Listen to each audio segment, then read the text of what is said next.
in this unit, basically we're continuing our study of exponents because a log is really the inverse of an exponential function.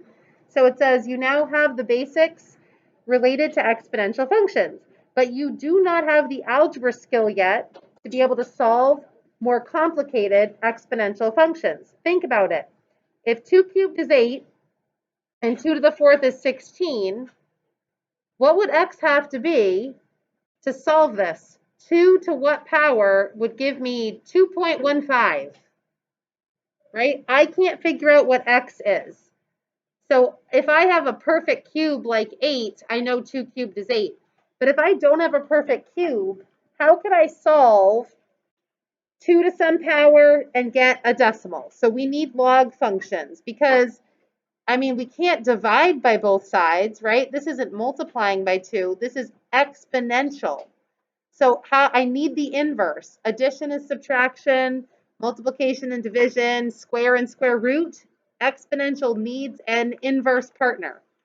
So it says in this unit, we're going to study inverse functions. Visual is graphically, algebraic is solving with algebra. So we're going to solve for inverse functions. As algebra students, you have some experience with inverse functions like adding, subtracting, multiplying, dividing. However, you'll learn to formalize the idea of inverse and apply it to other functions.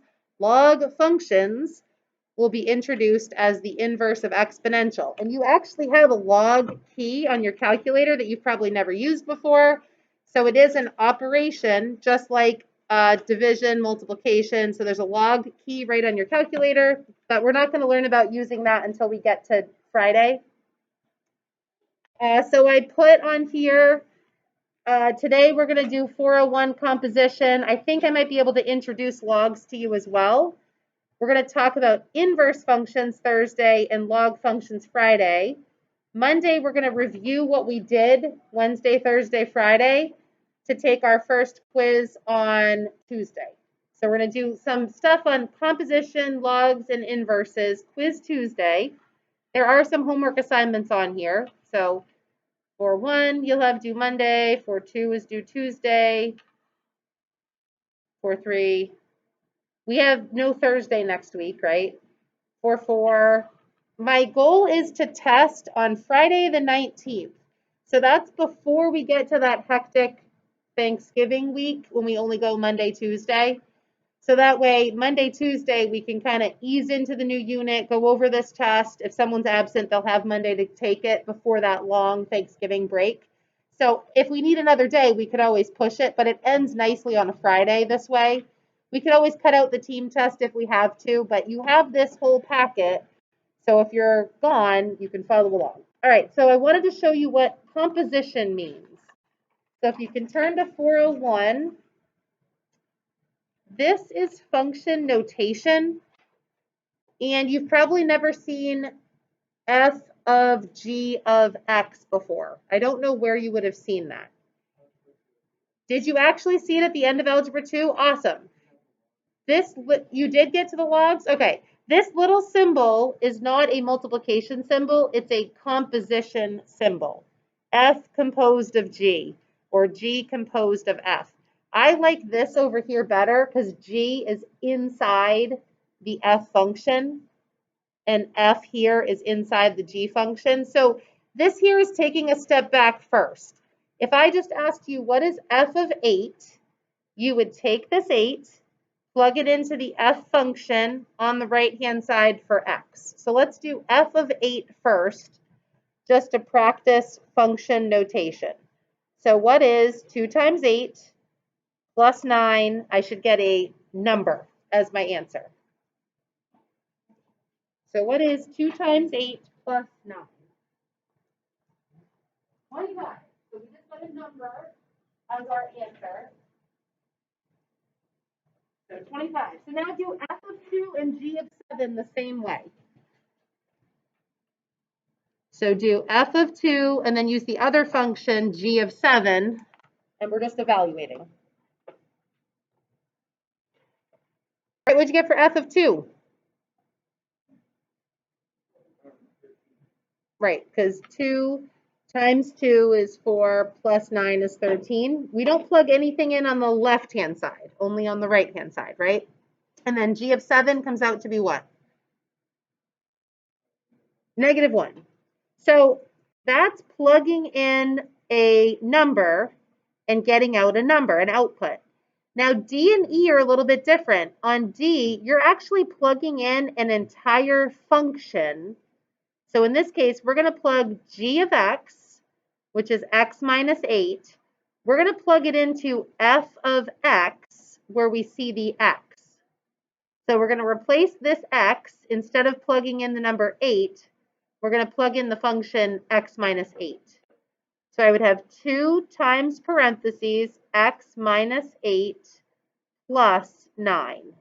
So I'm getting rid of that x, and I'm replacing it with x minus 8. Now I'm going to simplify the function that I have left. So I have 2x when I distribute, minus 16, and then plus 9 is the function, what, 2x? And then this adds up to -7. So when you compose two functions, it's like you're composing music. You're putting notes together and you're making a new song. So these two functions make a new function. So now we're going to do it in the opposite direction, and we're going to take f of x, which is 2x plus 9, and we're going to plug it in over here for this x in the x minus 8. So I would just have 2x plus 9 and then minus 8. So it was a little bit easier because you didn't have to do the distributive property.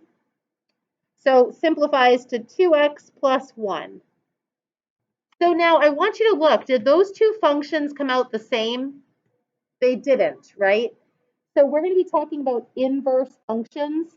If these had been inverse functions, it would have canceled out everything and left you with x. And this would have canceled out everything and left you with x.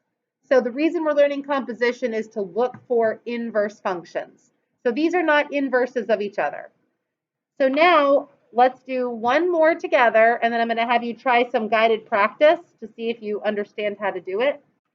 So let's go ahead and do, f of 8, g of 8, and g of 0 in this next row. And then we'll try doing the composition one more time together. Or you can try it and then just look up. And then I'll have you try 3 and 4 at the bottom. Did you get f of 8? I got 4 minus 8 was -4. And then g of 8, 2 times 8 is 16, plus 16 is 32. And then g of 0 is 16.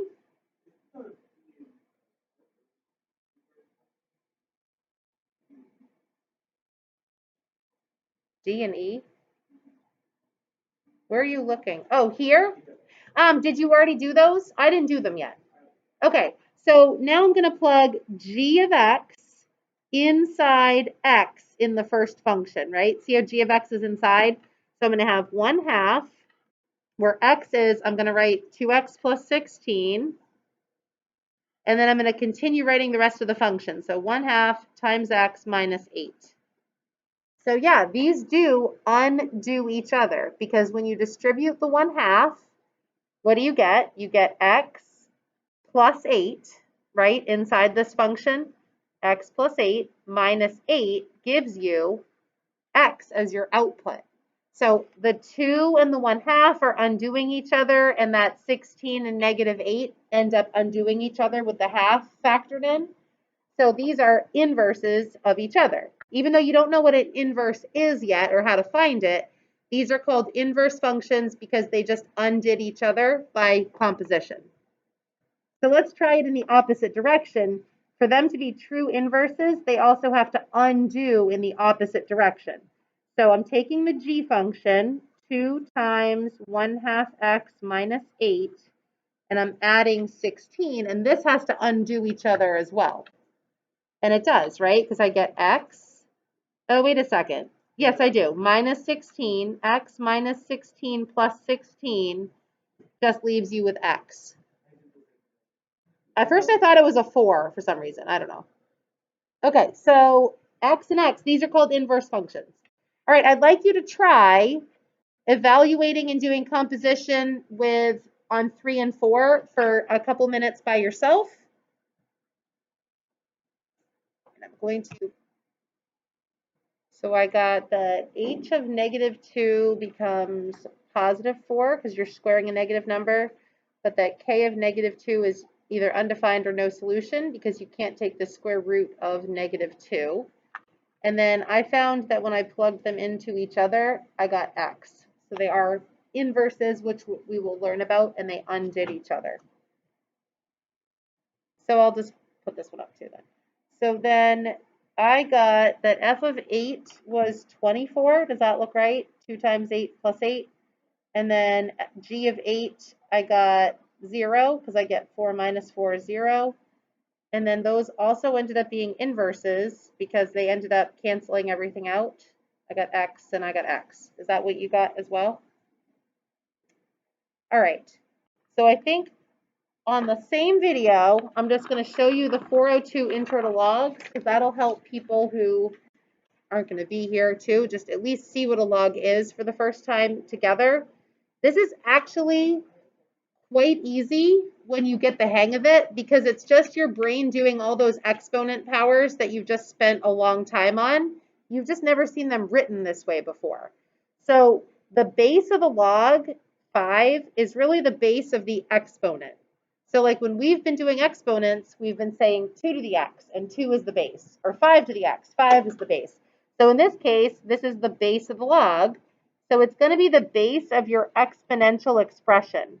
So if you want to write this as an exponential expression so that you understand it, 5 is the base. What power would you have to raise it to get to 25? So the answer to this log expression is 2 because 5 squared is 25. So I think of it as like a circular relationship. This is your base. You raise it to this power and you get the number that's inside the log. So in example 2, what would the answer have to be? 6 to what power will give me 6? The answer is 1. How about the next one? 7 to what power will give you 49? 2. Let's skip to a harder one. Skip to number 13. So the directions say if no base is given, use 10 as your base. So this is called the common log. Just like a square root, we don't put a 2. A log, we don't have to put a base if it's 10. So this one would be 10 to what power is 100? The answer is 2, right? 10 squared is 100. All right, and then I want you to skip down and I'm going to have you try some on your own. Can you take a look at number 19? How do I go from 9 to 1 over 81? So think about what power, using all the rules from exponents that you know, it would have to be -2 to square it and flip it over. So all of these are just exponential problems that you're really good at from Unit 3. We're just writing them in a new format. So I'd like you to take a couple minutes and go through and see which ones you can evaluate. That all of them should be without a calculator. Tricky. So this was what? 3 cubed is 27. Did we get them pretty much all, we think? This would be 8 squared is 64. So if I'm asking you the value of the log, the answer is 2. So this would be 1, right? 11 to the first power is 11. 2 to the fifth is 32. 5 to the negative first is 1/5. 9 squared is 81. Did you get 10? 8 to what power would give me 1?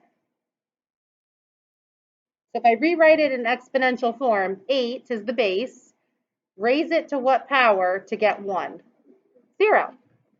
So see how all of this is really based on the unit that you just did, right? We're going to keep using that information in this unit. That's why this is usually joined together, exponents and logs together. We just kind of separated it. So this would be 2 cubed is 8. This would be 4 squared is 16. So make sure you did 4 squared, not 4 times 4, because sometimes that can get confusing. This would be 5 cubed is 125. 2 to the what? 4th is 16. 3 squared is 9. Did you get caught on this one? The base is 10. So 10 cubed is 1,000. And then we already asked about this one. It would be the negative first power. And then this last one again is 0. So we are going to study logs a little bit more in depth. They have properties, they have their own graphing, which I'm sure that you're looking forward to, but just evaluating a log, I just want to show you really quick. So on the calculator, the log key right here is okay if you want to do like right here, the log of 100. So the log of 100, your calculator will tell you is 2. Whoops. See how the log of 100, it'll tell you 2.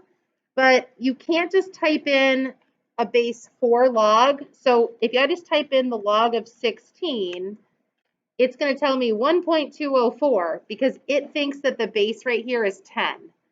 So in your calculator, there's a special key under the math key. I just want to show you where this is so you know where it is. Math, at the very bottom, see how it says log base?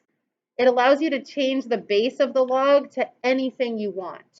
So now if I want to do the log base 4 of 16, I can check that the answer is 2. But you have to change the base of the log just like you'd have to change what's inside the radical. So that key is on your calculator so that, you know, when we're moving forward, at least if some of you have had this foundation, even if you're not here, you should be able to kind of get it, I think.